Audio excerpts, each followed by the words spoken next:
Selamat sore guys, berjumpa lagi dengan Surya dari Kirana Antren Official. Sore ini kita akan berkisah tentang asal-usul kota Semarang.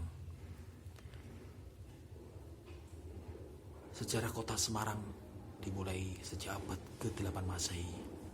Daerah pesisir utara yang bernama Pragota, sekarang bernama Bergota, merupakan bagian dari kerajaan Mataram kuno. Sebenarnya daerah tersebut merupakan pelabuhan yang di depannya terdapat banyak pulau-pulau kecil. Dikarenakan pengendapan yang kian banyak hingga sekarang akhirnya membentuk sebuah daratan. Pelabuhan masa lampau itu diperkirakan berada di daerah Pasar Bulu yang memanjang ke Simongan. Di daerah itu terdapat sebuah tempat keberadaan armada milik Laksamana Cheng-ho pada tahun 1405 Masehi. Pendaratan kapal milik Laksamana Cheng-ho dibangun sebuah kelenteng dan masjid yang sekarang dinamakan Kelenteng Sampokong. Suatu hari pada abad 15 Masehi, ada seorang pangeran dari Demak yang menyebarkan Islam di daerah Pragota bernama Pangeran Made Pandan. Dari waktu ke waktu daerah tersebut semakin subur dengan banyaknya pepohonan dan rumputan yang tumbuh lebat. Dari sela-sela kesuburan tanaman itu muncullah pohon asam arang. Kemudian daerah itu disebut Semarang. Pangeran Made Pandan disebut sebagai pendiri desa karena kinerjanya yang baik. Beliau dipercaya menjadi kepala daerah setempat dengan gelar Kiai Ageng Pandan Arang pertama. Sepeninggalan pemimpin daerah digantikan langsung oleh putranya yang bergelar Pandan Arang kedua atau lebih dikenal dengan nama Sunan Bayat. Di bawah pimpinan Kiai Ageng Pandan Arang kedua, Semarang semakin jaya sehingga Sultan Hadiwijaya dari Pajang menarik simpati kepadanya. Karena persyaratan Semarang menjadi kabupaten telah terpenuhi, maka oleh Sultan Hadiwijaya yang sudah berkonsultasi dengan Sunan Kalijaga akhirnya memutuskan untuk menjadikan Semarang menjadi kabupaten. Pengangkatan Semarang menjadi kabupaten tersebut bertepatan dengan peringatan Maulid Nabi Muhammad SAW pada 12 Rabiul Awal 1954 Hijriah.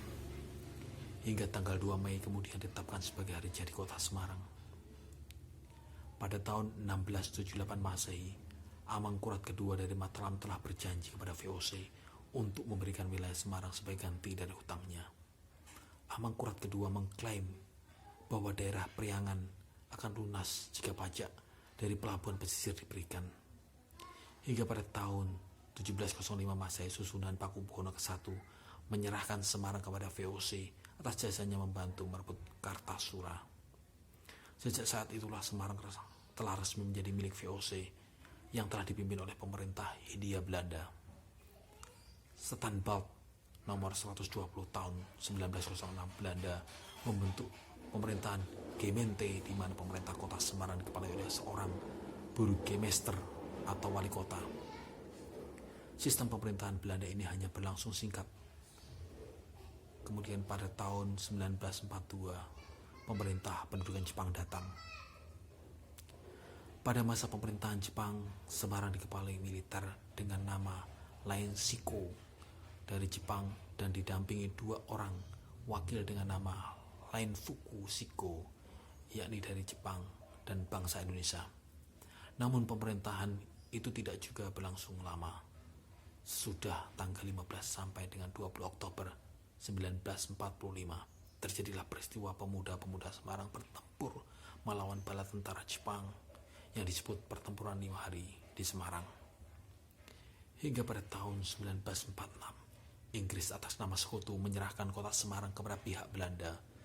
Belanda dengan tipu daya muslihatnya menangkap Mr. Imam Sujari saat itu sebagai wali kota Semarang tanggal 3 Juni 1946 sebelum proklamasi kemerdekaan.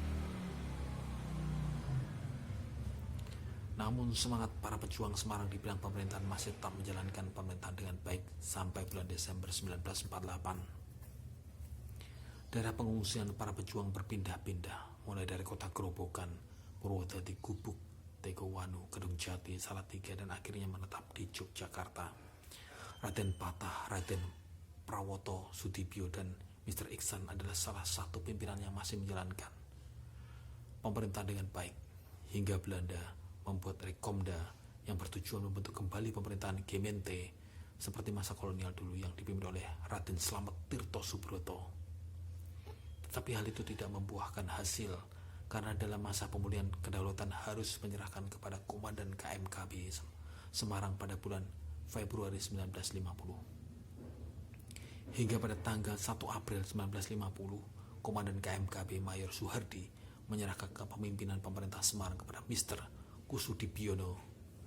Kemudian ia menyusun kembali aparatur pemerintahan yang semakin memperlancar jalannya. Demikianlah kisah dari kota Semarang. Semoga menjadi manfaat buat kita bersama. Sampai jumpa di lain kesempatan. Selamat sore.